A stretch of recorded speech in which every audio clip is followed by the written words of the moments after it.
Welcome to the Redacted Culture Cast. Today we're trying a new bit of software. We're trying StreamYard out because we were having some issues with Riverside. We may be back there for guests, but I want to, for those who are listening, you probably have not a large difference going on. But for those who are watching on YouTube or catching some of this on Rumble, you'll see that there's, our screen's a little bit different. Instead of it saying Riverside on the left, it says StreamYard on the right or whatever. But today's subject and today's topic took a little bit of consternation to get through and get to, because at one point in time, we had quite a bit of work done this week. But at one point in time, it felt like, we'd had enough heavy conversation for 1 week, and then of course, that was wrong. So the topic of today is the concept of privacy as a human right, and where and how we come to such conclusions, and what those conclusions imply upon society, governance, and us as individuals. Ultimately, we can spend a lot of time arguing over how the government should function. But before we can come to that conclusion with certainty, we must build a foundation. In other words, one of the great criticisms that can come to movements and social movements is that while their address of the grievances may be solid, their solutions are either considerably worse or equally egregious in themselves. And one way that this happens is that let's just say the foundation upon which one's beliefs are grounded is either shaky or contradictory at best. And so this is part of what the Redacted Culture Cast is. It's a little bit of a focus. It's a primary focus on what we believe and how we turn what ideas into actions looks like, instead of just the knee-jerk reaction. Next week we have some returning guests, so that's the business at hand. There is a conversation going on, and I believe that I'll be able to announce it very soon, about doing a short-term release for something, a short-term release focused on providing support for opposition to the brace ruling. But stay tuned for that. But now, okay, so moving on. Oh yeah, that's going to be probably collaborative as well. So I look forward to presenting that as we get into it. But today I'm going to start with a statement. I'm going to start with reading a section from James K.A. Smith's book, How Not to Be Secular, which is the subtitle's Reading Charles Taylor. And the preface that I would start with is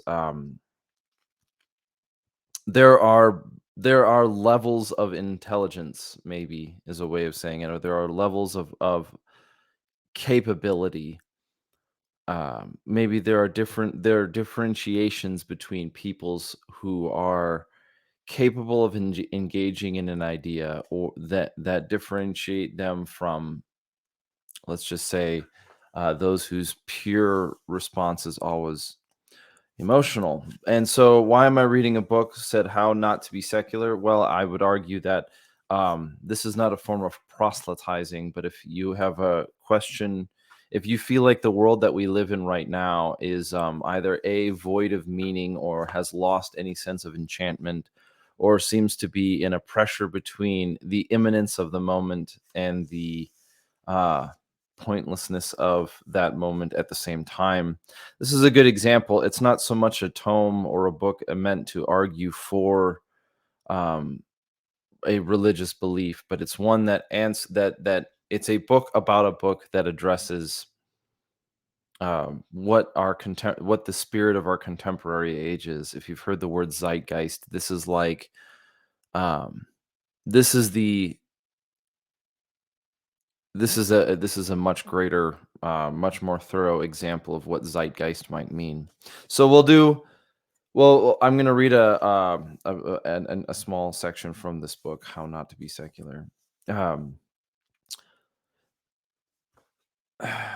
David Foster Wallace might be a shining example of such fugitive configurations of meaning in postmodernity. Wallace's corpus, both fiction and nonfiction, documents a world of almost suffocating imminence, a flattened human universe where the escapes are boredom and distraction, not ecstasy and rapture. Hell is self consciousness, and our late modern TVized, now Twitterized, world only ramps up our self awareness to an almost paralyzing degree. God is dead, but he is replaced by everybody else. Everything is permitted, but everybody is watching. So, most of the time, the best salvation we can hope for is found in behaviors that numb us to reality: drugs, sex, entertainment of various sorts. So, that is on page 14 of How Not to Be Secular. And the reason why I wanted to start with that one is because we want to address the concept of privacy, surveillance state, spying, because we've got that blimp overhead in Montana. Pharaoh concepts and Orion training groups, secret new plate carriers being spied on by the Chinese Communist Party. That's my theory. So if you're watching on YouTube, leave comments down below on what you think that blimp is there for. And wrong answers only. So, this being the case, we're talking about privacy. And in any sort of philosophical conversation, especially anything, we have to do the hard work of unfortunately dealing with definitions and what is privacy.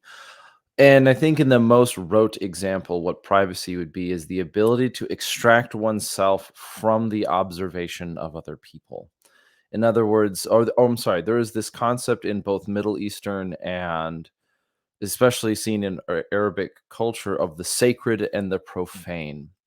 And the reason why I bring that up, and and that ties us back to a little bit of what even Charles Taylor was talking about in the concept of secular, is that in Muslim culture, this idea of the sacred and the profane, as observed by an American, is this distinction between what is inside the walls of the house and what is outside of the walls of the house.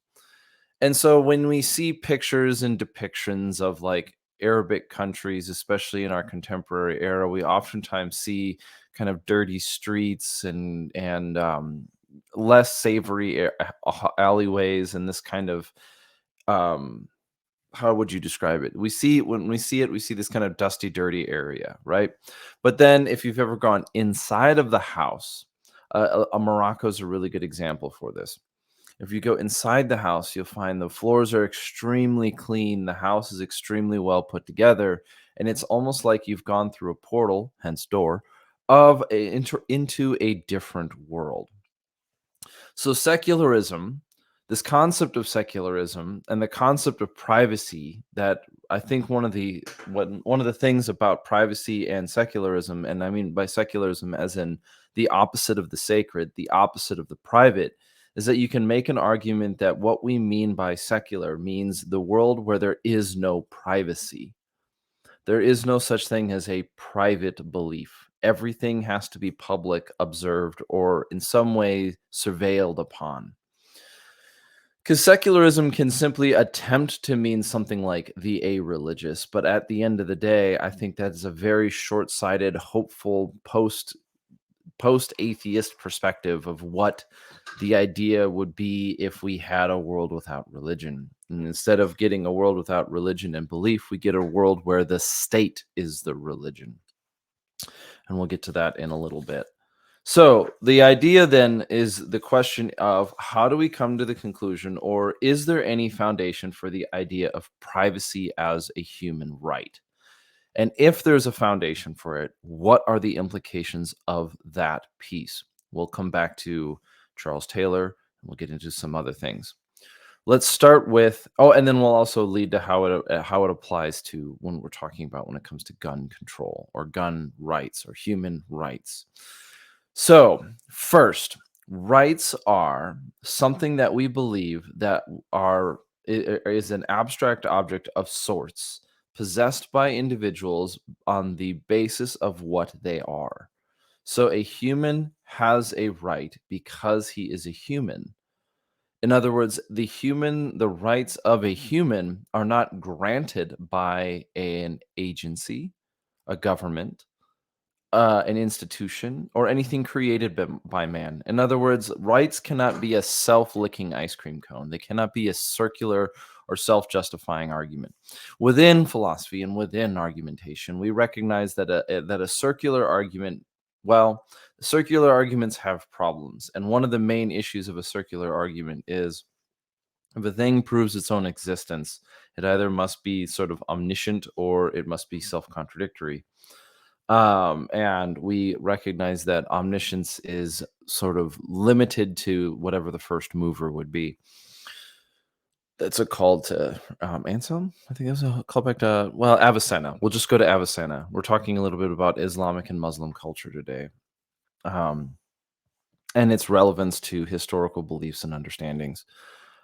Interesting note on the history between Islamic philosophers and Christian philosophers is that in some ways the work of Avicenna, who was a, I'm probably pronouncing it wrong, but the relationship between Plato, Aristotle, the early Muslim scholars, and then the Christian scholars around the time of 1000 AD is that there was quite a bit of interaction between those two, and it was the Muslims that kept some of the Greek um well, let's say you could say Arabs, but the Muslim philosophers that kept some of the Greek writings around, and that was reintroduced in the church later with Aristotelian logic.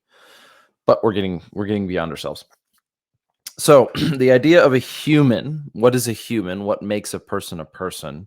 Contrary to what people in PETA and other social, contrary to what animal rights activists might want to say, is that there is at least a very great distinction between peoples and animals. We may see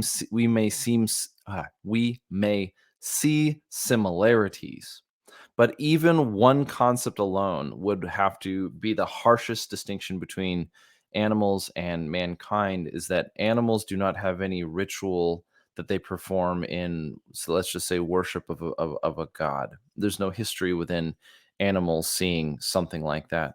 The animal kingdom doesn't seem to treat, doesn't have the ability or the distinction between mankind or humans and animals, at least, is that animals have never constructed the what we would observe as the concept of rights. Now that can become a little bit convoluted because, well, we created it and then we don't see somebody else create it, therefore we're distinguishing ourselves on the concept of creation. But I'm allowing that to kind of stand as a. I'm going to have to take the assumption, maybe let's go here. I'm going to have to take the assumption that there's a distinction between humans and animals, and that's a little bit of an L on my end because I should have been more prepared. Now, when I say I should have been more prepared, I think I would actually struggle that the difference between humans and animals is that animals were not created in the image of God. But if you're not a Christian, then I'd be interested in seeing your implication on what distinguishes us from animals, and what are the consequences of those distinctions or lack thereof. Is there such thing as animal rights in the same way that there are human rights? Now, we could say that it doesn't mean we should abuse animals, but that abuse is not so much the same thing. But the idea of a human right is something that is universal amongst mankind. And so a human right is something that all mankind has, or all humankind has. If the word mankind offends you, then I'm sorry, you're not going to make it very far. Your ship has holes in it and it's going to sink before you get to the finish line. But the point being said with that is human rights is a bit of a distinction between the idea of civil rights, and we'll get to that later. If you notice, I've got well, there's a wall of text, but I actually have the ACLU up in part of the conversation today. We'll have to get to that in a minute. Actually, let's see if I can put that away. I can put that away. Wow, this system is so much smoother. We should fix this. All right, so we might be switching over to StreamYard. Let's give it a shot. But the idea of the principal argument that grounds the idea of human rights, the principal arguments that ground the idea of human rights is one, creation. We are created in the image of God, and because we are created, we have rights endowed upon us by our Creator, or two, equality on the level of metaphysics. In other words, you're human, I'm human. Therefore, there are certain rules that we must engage with with one another. And those rules, kind of the foundation of those rules, are these things we call rights. And that is the thing that you're a human and I'm a human, and therefore there are simply that we simply are by nature of being humans equal on the grounds of metaphysics. We may not have equality in the sense of I might be an inch taller, you may be you may have a greater bone density, my brain may be smaller or something like this. We may not be perfectly equal in, say, physicality. We may not be perfectly equal when it comes to nature, what we were born with. We may not be perfectly equal when it comes to whose parents were whose, but we are equal on the grounds of being people. And though that equality isn't necessarily a measurement of capacity, it's a measurement of morality. There's a moral implication to that being equal. When we break that distinction down between the moral equality of a people, essentially the equal, not that we are judged equally, but we will be judged equally. We will be, or we ought to be judged equally, that distinction implies, or that argument implies, that there is this thing, that there is at least a foundation by which all mankind should be judged. That foundation is somewhat built into the concept of rights. And a right itself, we think of things like a right to liberty, or a right to bear arms, or a right to privacy, is a thing that keeps us, is a thing that how do I say it? The idea that we have a right is the standard by which we want to organize society. So there is an embedded argument there that the ideal society is one where the rights of people are embedded into the customs and the law of the country, furthered by governance, well, or protected by governance. The purpose, you might argue, of governance is to protect the rights of the individual. Now, this is a very classic, actually American classic, depiction of the purpose of government, and I think you could make with a certain amount of justification the argument that the purpose of government is not to produce human flourishing, but to defend the rights of the individual. It is the responsibility of the individual to pursue the concept of human flourishing. So, moving forward, um, this idea of rights can be further explained and can be further developed. But what we have an issue is also then what we have an issue with the concept of rights as it appears in the issue that we have with the concept of rights as we see it implemented in government is that government is an institution of people. That means it's consistent of people being equal. The government is a group of people. They are all humans. Those humans should not be, it is immoral, and therefore should be considered some form of illegal for that group of people to infringe on the rights of another group of people, because they're both people. In other words, what we believed, and in response to the concept of like a divine right of kings and so on and so forth, which is a little bit hyperbolic, but what we are saying is that it is actually not the case that might makes right, or power, that we should believe in some sort of system of power über alles, or power over everything. It is also an argument that no, the ends don't justify the means. In fact, what we are saying is that a society can only be considered a just society when it enacts justice upon the population equally, or it reflects it's it's a reflection of justice is equal. And in other words, that there's no distinction between the governed and the governing. There's no metaphysical distinction between the governed and the governing. There is no such thing as a peasant and a king in terms of metaphysics. And that's going to be a very that's a very long tail argument. But thus, thus it becomes a battle between those who believe in rights and those who believe in ends as justification. is a sentence I wrote down because I was taking notes for today to draw on. This is why it matters what we believe. This is the critical crux of the moral argument. Do we believe in the concept of rights, that there are rights that should be upheld? Or do we believe in the ends justify the means? You cannot do both. This, if you have both being presented and suggested as both being presented at the same time, you either A, have a contradiction, and that contradiction is present because rights imply a moral foundation, ends justify the means implies that there is no object morality except for utilitarianism. One is that there is a thing, the other is that the outcome is the only thing that's determined. Now, you could look at the history of moral philosophy in different aspects. For example, Aristotle placed a heavy amount of morality in the individual. This is why Aristotelian logic is oftentimes reduced to the idea is virtue is what virtuous people do. Now, if you think that's too simple, study it for a while. Trust me, it took a while to kind of really get past the simplicity of it. It's not that simple. And then we moved into something like a little bit closer to Enlightenment philosophy. Utilitarianism was this idea that the ends justify the means, or if we can quantify the outcome, then if we can quantify the outcome, then we can produce a system of measuring whether or not the total sum was good or bad. And so, like, if 100 people live but 1,000 people die, it's bad. But if the inverse is possible, then, well, if we can create a measurement of unit for human flourishing or whatever it is, then we can justify an action. Let's just say the classic example would be the lever on the railroad tracks. You've got one man on the track, and if you pull the lever, it'll move the trolley to the other track, which will kill other people. And in other words, the utilitarian says it is better that one should die and 10 should live. And then it applies that philosophy to all life, and this is where we get kind of awry.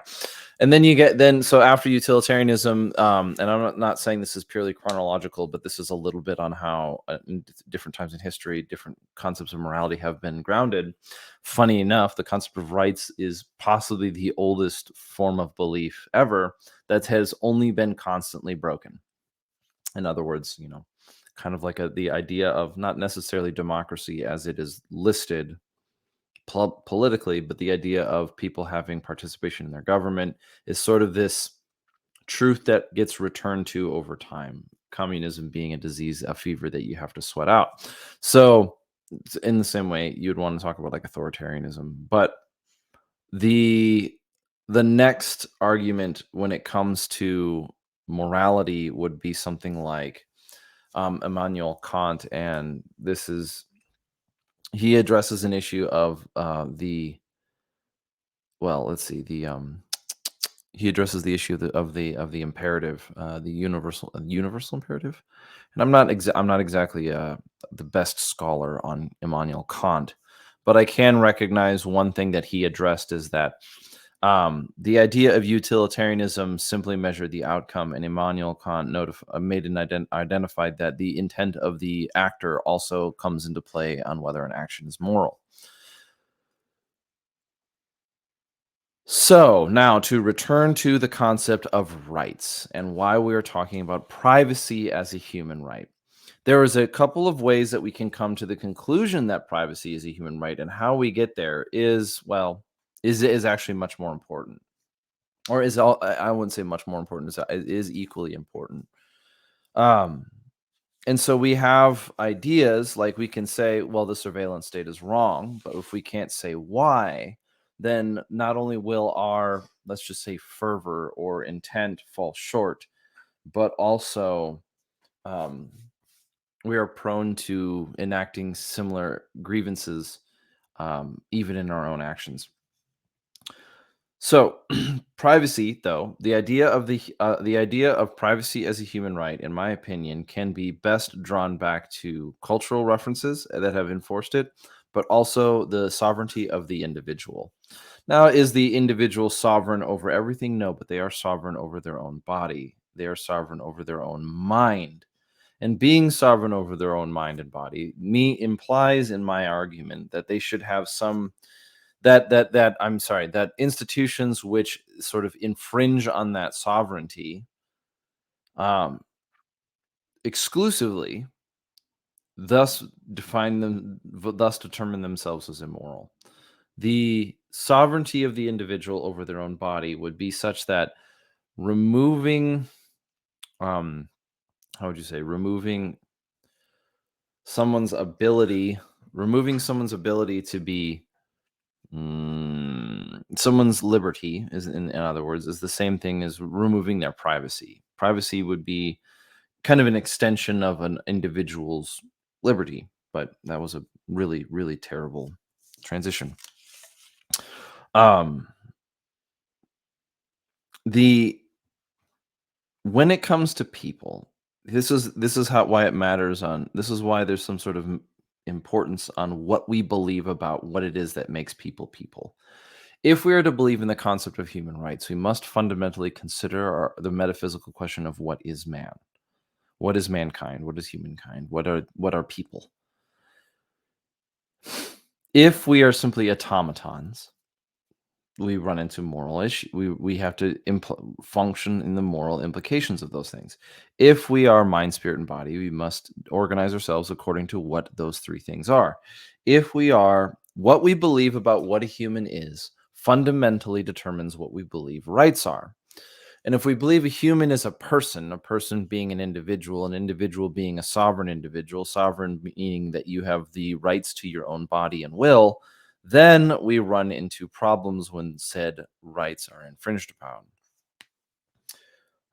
And this is where we can get to some of the challenges with privacy. Um, the In reference to how not to be secular, referencing James K. Smith, he addresses that there are three different definitions of what the secular may mean. In the medieval, I guess you'd refer to medieval, the medieval definition and understanding of secular. In classical, this is page 20. In classical or medieval accounts, the secular amounted to something like the temporal, the realm of earthly politics or mundane vocations. This is the secular of the purported sacred secular divide, also known as the sacred profane divide. Uh, old, the priest, for instance, this is again quoting the book. The priest, for instance, pursues a sacred vocation, while the butcher, baker, and candlestick maker are engaged in secular pursuits. This concept of secularism is simply the common. There is a distinction between the common and the private, the public and the private, the sacred and the profane, the sacred and the secular.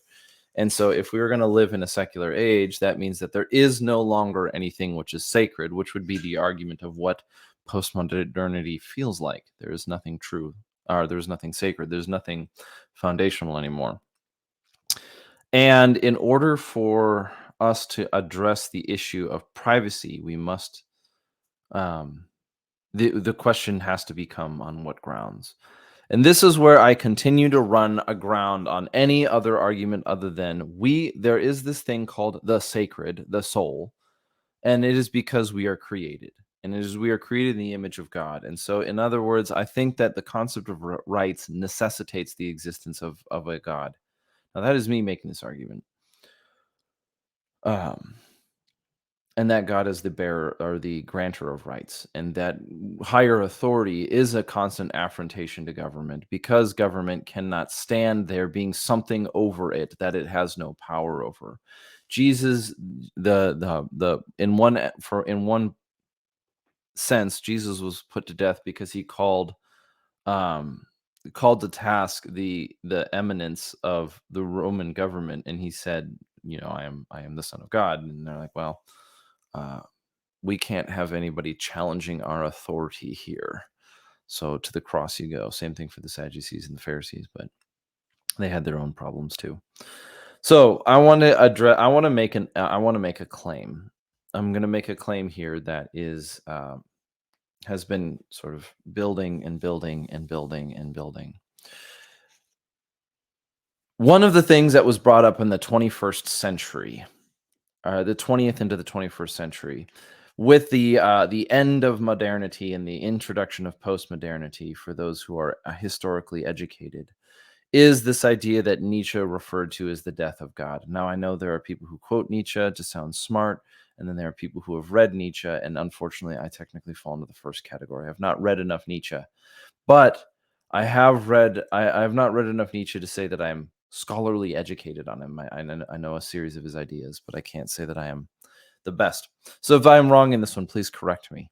But the idea that Nietzsche was arguing is that the death of God would have an implication on society, that it would become unmoored in some sort of collective reality, which is a little bit more of the, in my opinion, is the view from above fallacy, that the idea that, well, all of these belief systems are equally valid, but what is more important is that we all believe the same one. It's not which one we believe that's important, it's that we all believe the same one. And so the 21st century, in the terms of postmodernity, brought to light this sort of legitimacy of the idea of the secular, that one can be purely nothing but mundane in the sacred profane, sacred secular paradigm. In other words, that there is no need for the secular. We can offload the importance of the sacred, and we can impart it on the secular, and somehow from the secular we can acquire the sacred. Somehow from the profane we can produce something that is sacred, and that would be like somehow from the natural world we can understand or produce or find meaning in some sort of spiritual or sacred land, and that failed. And instead of it, and because of the inherent contradiction of that, something cannot produce something, or it cannot be, the sacred cannot produce the profane, because that would be an inversion of what the two are.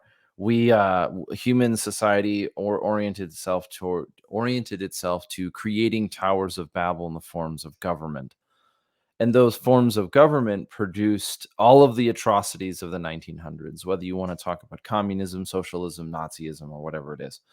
And so the irony of the anti-fascist not only is that they use fascist tactics, but their end goal being considered anarchist communism is that you will necessarily always produce a tyranny.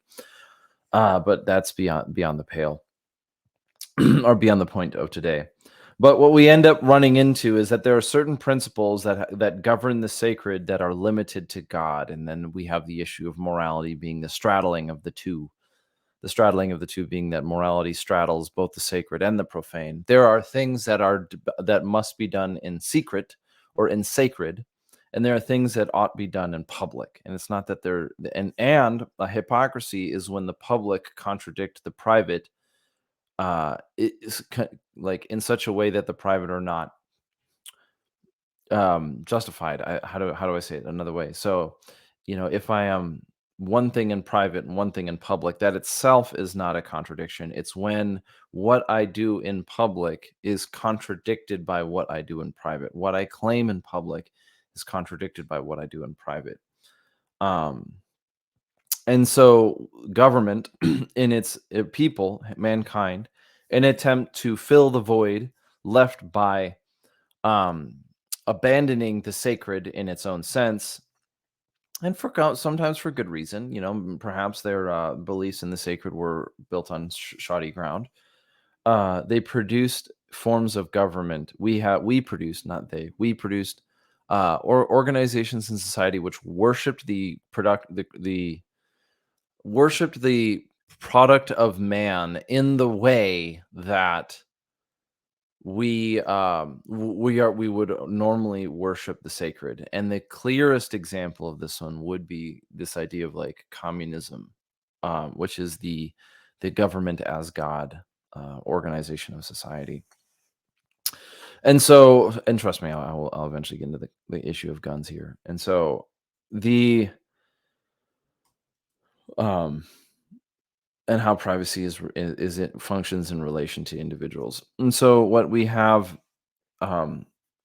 in the sense of God and government, is this problem that when we have a separation of church and state, and communism is sort of the affrontation of that. Communism would be like the Crusades. It should be understood that people who throw stones at the Crusades but worship communism live in a state of contradiction, because communism is probably the greatest human crusade that has been that has been not accomplished but waged on against human life. And that is bow to the state of communism or die. And the cost of entry is everything you own. It's kind of an interesting, weird pseudo biblical approach. But then you also look at the literature and the art, and it's like, it's very self worshipping. It's odd how it's odd how communism is always whatever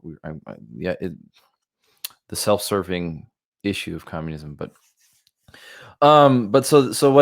what we have in these sort of blending of the sacred and profanes is now that there is no such thing called privacy, and part of that has been accelerated by technology, which cannot be held responsible simply for existing, but the people who use it can. And the principal affrontation of a surveillance state is the idea that the state can infer motive, imply motive, or enforce a form of conformity in private. Now, within any form of religious belief, it has been confirmed through the decades and the centuries and the millennia that forced conversion is not a sincere conversion.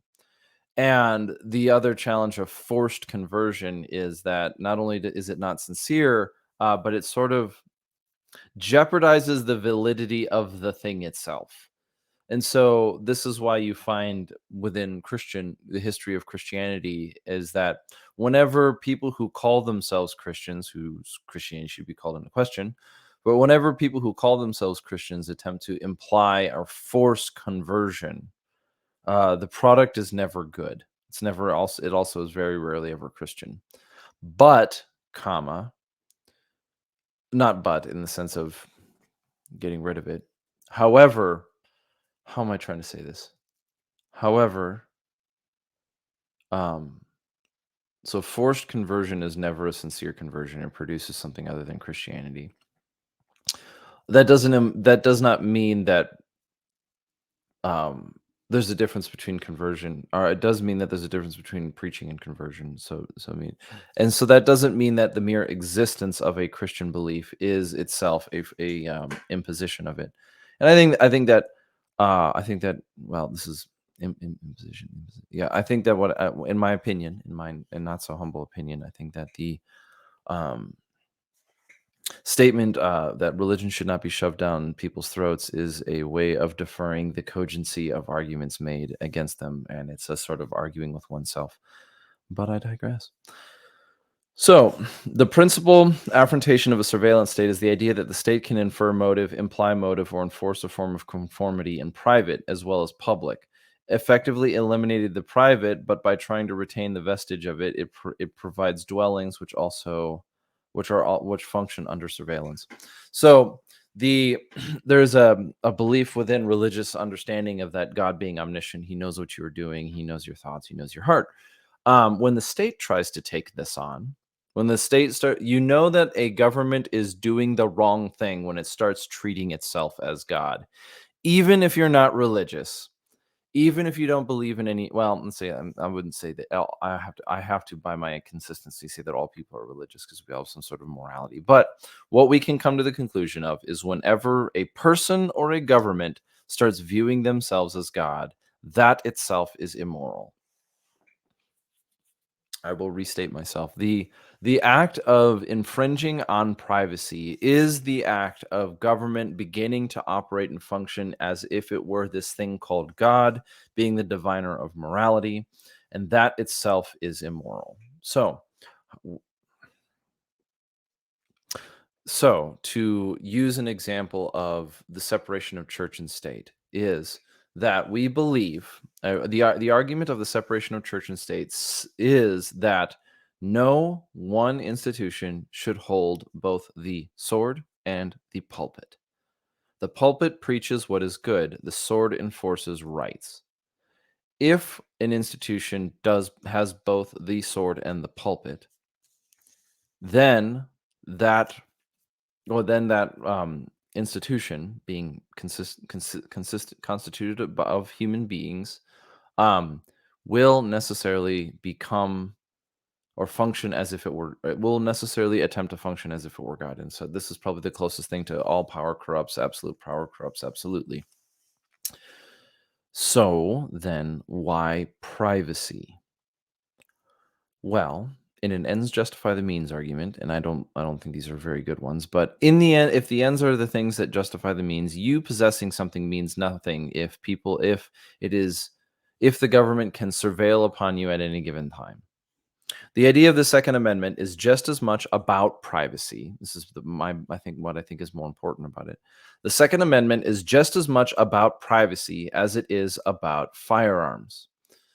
This may be a little convoluted because there's other amendments that lead to this part too, but the Second Amendment is in essence has an element of privacy embedded into it.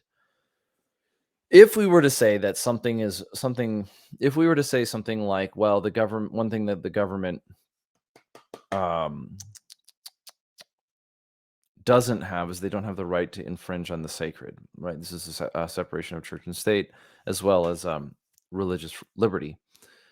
The church, I'm sorry, the state, the government does not have a right to access what your heart and mind believe.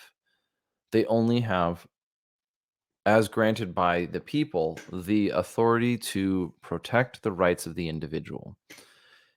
So, therefore, the act of infringing on privacy and why gun control from a utility perspective, or not gun control, why the Second Amendment from a utility perspective implies privacy, is that in our day and age, we have come to understand that that what the government knows about you is just as infringing per se as what you possess.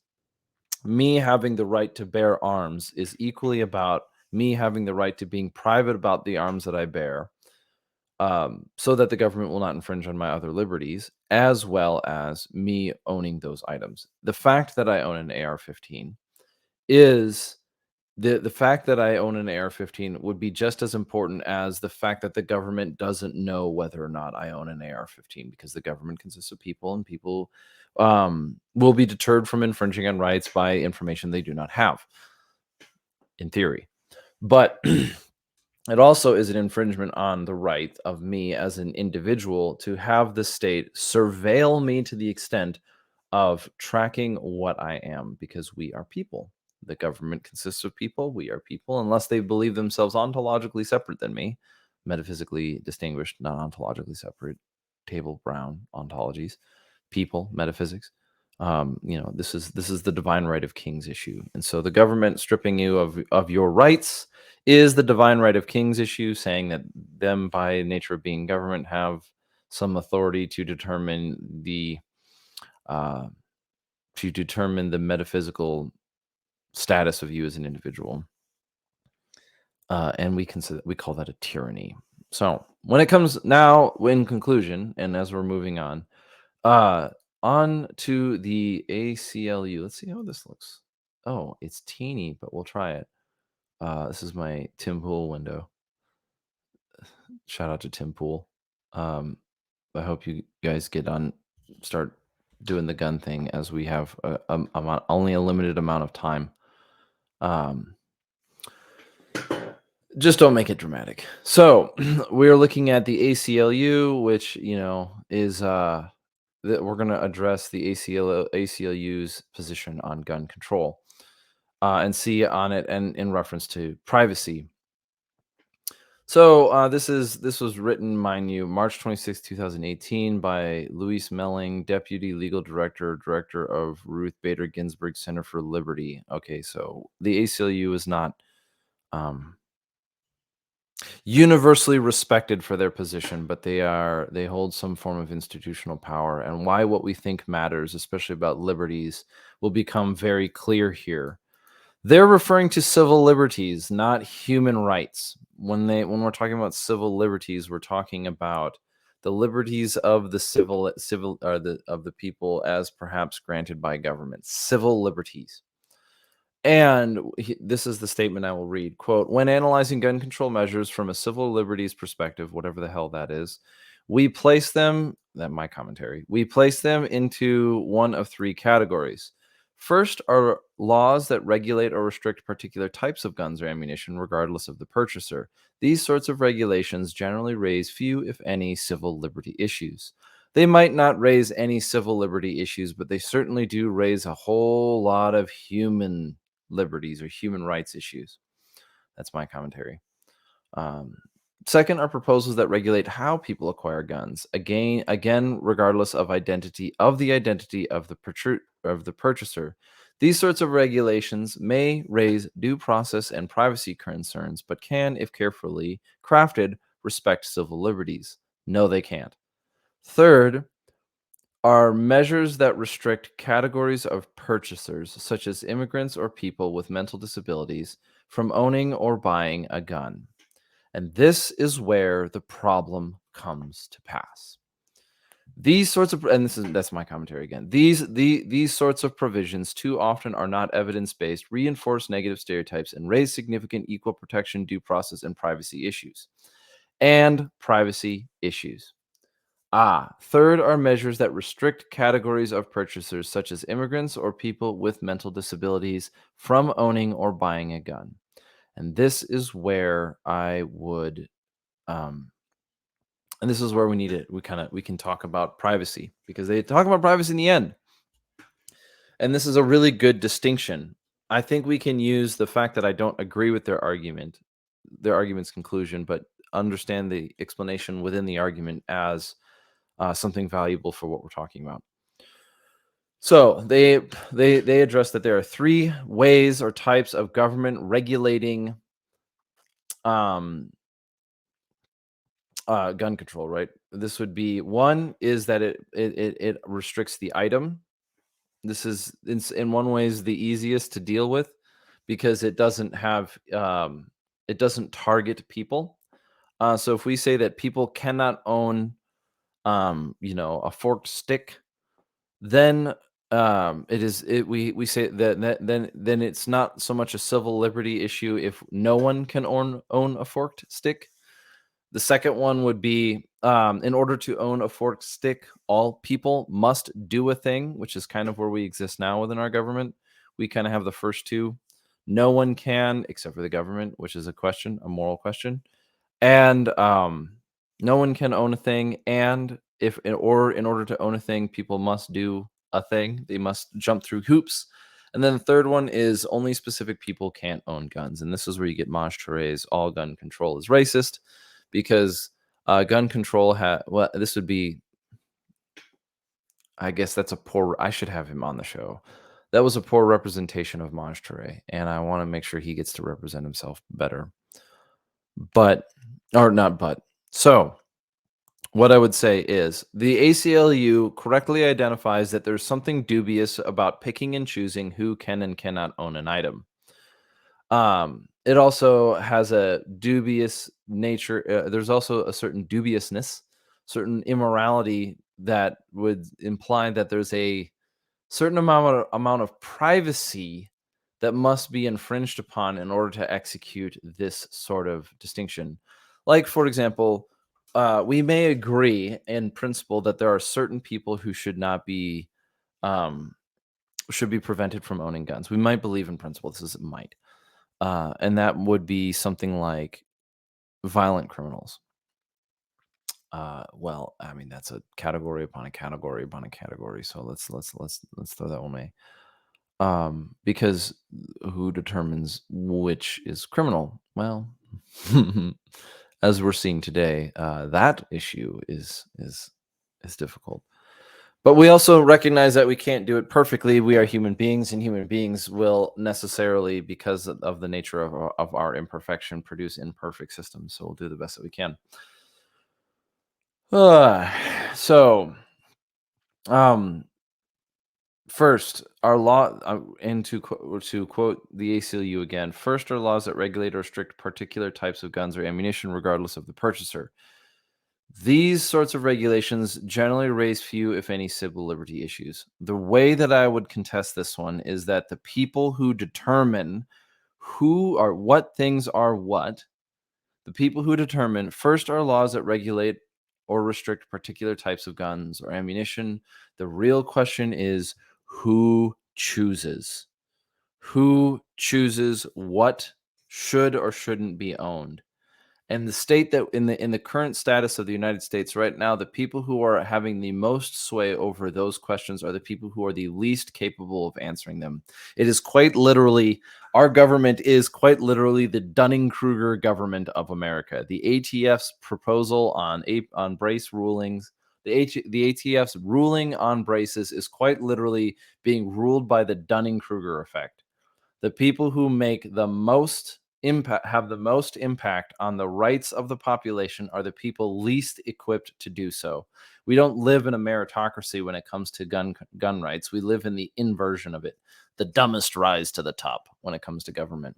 Now, second are proposals that regulate how people acquire guns, again, regardless of the identity of the purchaser. These sorts of regulations may raise due process and privacy concerns, but can, if carefully crafted, respect civil liberties. Yes, but actually no, because it depends on what you mean by yes, but actually no. It depends on what you mean by respect civil liberties and privacy concerns. Why I mean yes, but actually no. In theory, it is possible. In execution, very unlikely, but we can think about it. The process, because people do not are not grown, or people do not because it is impossible to create a world where people are born into perfectly equal circumstances. There is no possible outcome which will not necessarily discriminate against certain people according to the fact that humanity is diverse. And so what I would make the claim is that proposals that regulate how people acquire a guns, which they say again regardless of the identity of the purchaser, um, is is a utopian argument. Um, what you're trying to do is you're trying to legislate morality on that one of saying, well, we need to have some sort of limitation. Um, it's a little bit utopian, and I think this is probably the only question that will still come down to is who chooses what are are the priorities. Now, we can say with some sense of certainty that, hey, look, if I know somebody who is if I know somebody who is buying who owns a gun, right? We exist of people. This is where community matters, and this is kind of where it is. If I know somebody, we're gonna break into gun culture, hard gun culture right now. If you know somebody who, let's just say, owns a gun but is not responsible, the amount of connection you want to have to that person is going to vary, and this is going to be on a case by case basis. But in an ideal world, just like we would make the argument that the church is supposed to take care of the poor, not welfare, because welfare will always be corrupted and turned into a pay for your vote system. More on that later. The It is the responsibility of gun culture to, I will make a statement that's going to piss off people and then I'll justify that. It is the responsibility of gun culture to police our own. That responsibility is not imposed on us by greater society. It is not imposed on us by the government, and any attempt to lump people together is itself necessarily discriminatory. So, let me restate it. It is the responsibility of gun culture to police our own. That responsibility is not imparted upon us by society as a whole. It is not imparted upon us. It is not placed upon us, impaired upon us, not impaired. It is not placed upon gun culture by the government. It is the concept of the responsibility attached to the human right. If we have a human right to bear arms, it is our responsibility be to educate, participate, and exist within our society in support of one another. Therefore, you can probably make the argument that it is our responsibility as citizens to teach each other CQB. Go with it. It is your responsibility as citizens to teach each other CQB and small unit tactics. Why? Because then we can at least be smart about it. But that's neither here nor there. So to conclude on this last element, because this has been a long Friday. Not to conclude on this last, but this has been a long Friday solo. We have been talking about privacy. We've been talking about these kind of things. to apply this to guns and individual rights and individual human rights. Um, we are looking at a moral issue which straddles what we refer to as the sacred and the profane. And one of the challenges of what we are referring to as the secular world is that the let's just call it the secular, the world outside of home, the public life has consumed it is in the motion of consuming all of private life. And that itself calls into question the rights of the individual. The rights of the individual are predicated on the existence of the private life. It is not the private life as simply self expression, but it is privacy. It is, oh God, I said that wrong again.